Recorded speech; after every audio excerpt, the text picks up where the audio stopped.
And Bruce, I mean, and first, thank you for taking the time. I appreciate it. I'm trying to get a little bit of video so that people that are kind of coming into the team can see some of the people that are on the team, um, and get a good idea of who they are, where to, like who to go to for help as well, Right. things like that.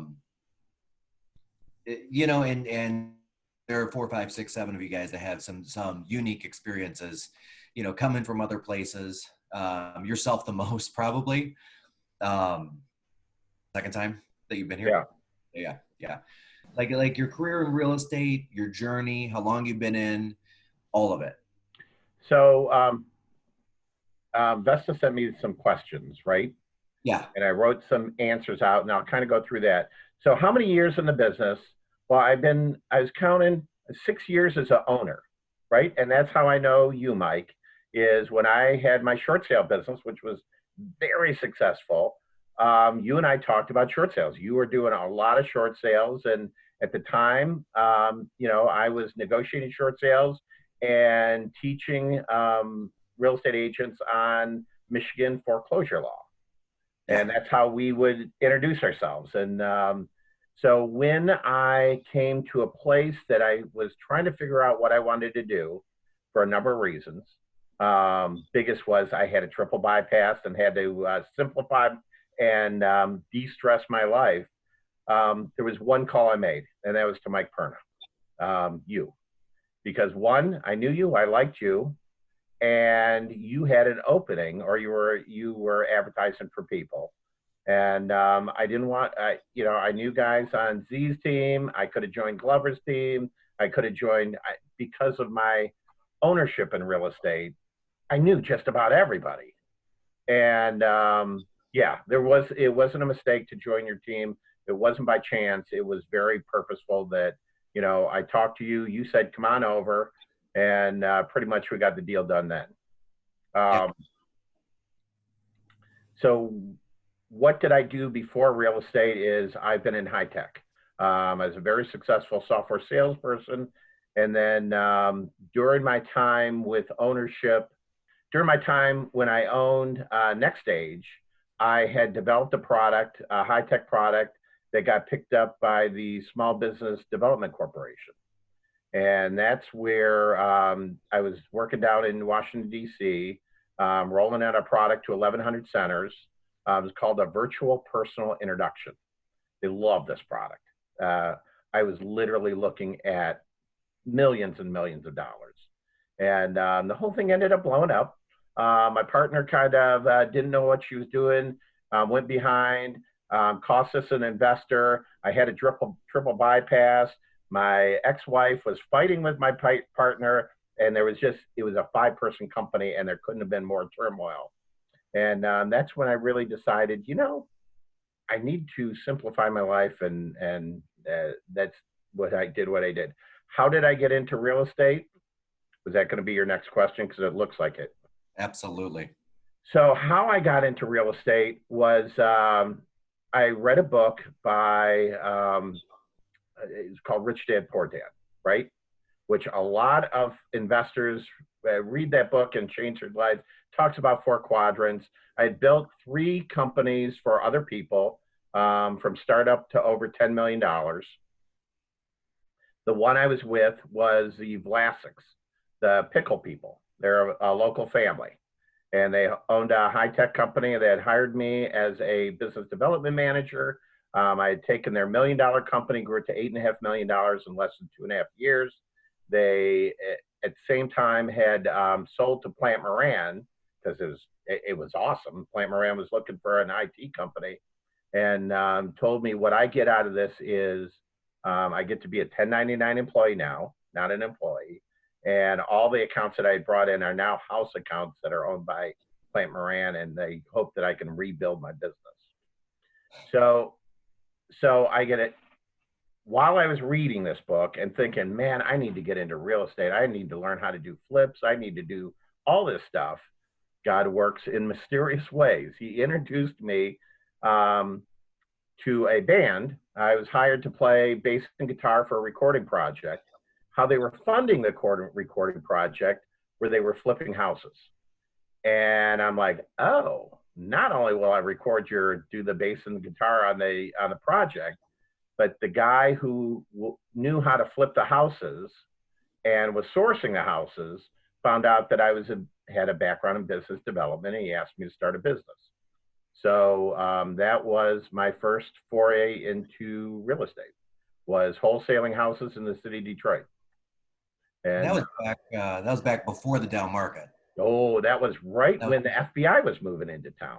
Okay. And I'm thinking that was 06, 07, 08. Yeah, and it was a good business for a short amount of time, and then at the same time that was going away, I was offered a position with my old software company. They recruited me back. They had just bought a security company, software security company, and wanted me back for the territory, and ran that a little bit. And then we got into short sales, and that ended up turning into a brokerage in Brighton. So I love real estate. I wish I would have started when I was a young man. Yeah. Well, and speaking of, you've got your son in real estate as well, right?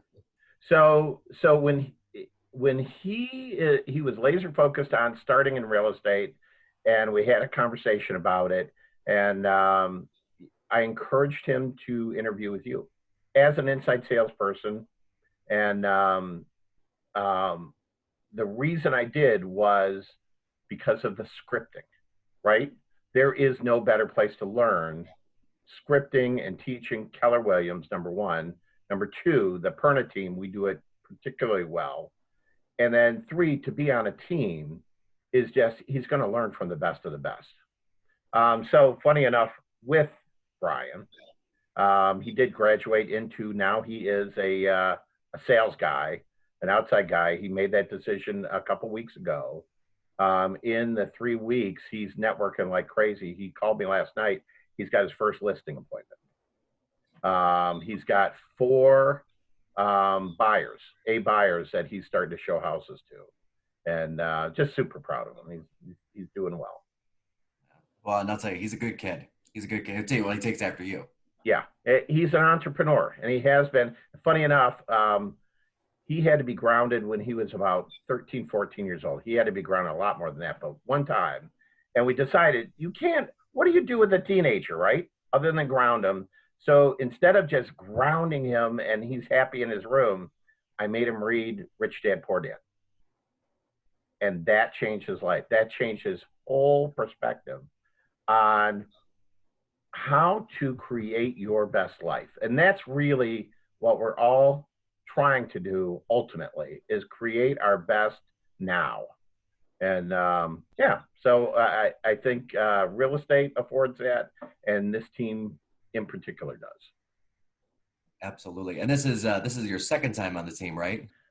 First time I ran the same route that pretty much everybody else did, which was I built up a nice little base, got my feet wet. I already had some real estate experience, and tested the waters with Remax, a really good broker with Remax. I did okay there, but ultimately it was Austin that stayed in touch with me and recruited me back as a team lead for another team, and that wasn't really working out well. And then you recruited him, and he said, Bruce, yeah, if I'm going to go back, would you come back? And I'm like, hell yes, I would. And by that time, Brian was working. We were just talking, as I had mentioned, Austin and I were, and yeah, it's a completely different place right now. Just all the cylinders are running well, and I would say there is finally a plan for a guy like me, a more senior agent, to really be able to, for me, I'll hopefully work out the rest of my career here. You know, I got maybe 10 years left. We've got places that we want to go, Linda and I, and are already starting to plan our retirement. And yeah, it provides me exactly what I need. That's awesome. And I will say, I appreciate, and please let her know, I appreciate her liking all my Facebook posts. Yeah, she's good with that. Like clockwork. She loves them and she comments on them, and it's so good. It's so nice. I probably should reach out and say hi more. What one piece of advice would you give new agents or even existing agents that are considering the team route or our team route? Yeah. So two things. One, look for the education and support. Um, uh, my I think Keller Williams does it better than anybody else. Absolutely. The the scripting though, so you're going to get some education on how to do this. Scripting and accountability comes from a good team, and that's where I think the Perna team is better than everybody else, because not only do we hold you accountable to learn those scripts, but you see those scripts working in some of the senior agents all the time, and what your success can look like if you really dedicate yourself. This is a place you can succeed in real estate, where everybody, we the three of us know there are plenty of agents that start with brokers that really don't pay attention to them, hope they sell a house or two a year and they're going to make some money off of them, but really aren't there for their success. And that's why I'd say make sure that you're joining something that is teaching you how to be a real estate agent and teaching you how to succeed. Yeah. Yeah. I would agree with that wholeheartedly. What, actually, you covered pretty much everything. Um, what's the toughest thing about the business itself, or just as anything, the team, anything that has been just tough to adjust to? So, so you are an entrepreneur. The toughest thing in this business is the toughest thing for sales if you are going to be any kind of outside rep. So when I started my career as an outside rep, I had a territory called a ROW territory. I was thrilled. I was an outside salesman. Oh my gosh, worked for this big company, Arrow is the best, until I found out what ROW meant, rest of the world. So I got all the little crumbs and had to work those accounts, and you had to get motivated to get rejected, right? And so it's no different in this business. Cold calling is going to be the hardest thing you ever do. I would say it's snakes and spiders. Cold calling is snakes and spiders. It's just an awful thing. You got to step up and you got to do it. You are responsible for your own time. I personally, I could sleep until 10 every morning and have a nice leisurely morning and then quit by 3. I wouldn't sell anything, but I could live that lifestyle for at least a month to 6 weeks before my money ran out. You have to be self-disciplined. You have to understand every morning when your feet hit the ground, you're broke and you got to go find some money. Every day, you got to look at your agenda and figure out, how do I move the ball forward? How do I create opportunity for myself? And what is a good day going to look like by the end of that day? Yeah. Yeah. And I would agree with that 100%. Especially that mental focus is always seems to be the one of the tough spots. It's the hardest part is you have to be so accountable to yourself. And this is another bonus of the team. Right now, through this little patch that we've gone through, that we're not a team, physically a team in one's place, we've really held each other accountable. We get up in the morning, we smile at each other, we say, how are we going to hit the day? And it is now proving out in some crazy success. It really is. Yeah. And I got to tell you, these last 25 days or whatever it is has been just a blast. It's just a fun blast. Those numbers come up. Yeah. As long as you give into that accountability, right? So if I was a person that was not coachable, that's the other thing. You got to be coachable. You have to go in humbly and say, I don't know. I think Mike, I could give you my resume and you would go, Vesta, you would go, wow, you are a very successful person. You have, done all these great things. And I could say, yeah, what are you going to teach me? And it's got to you got to go in like I do go in and say, no, there's a lot that you can teach me. There's a lot of things to learn every day. And if you're coachable on a team, you've just got everything that you need to be successful. Yeah, I would agree with that 100%.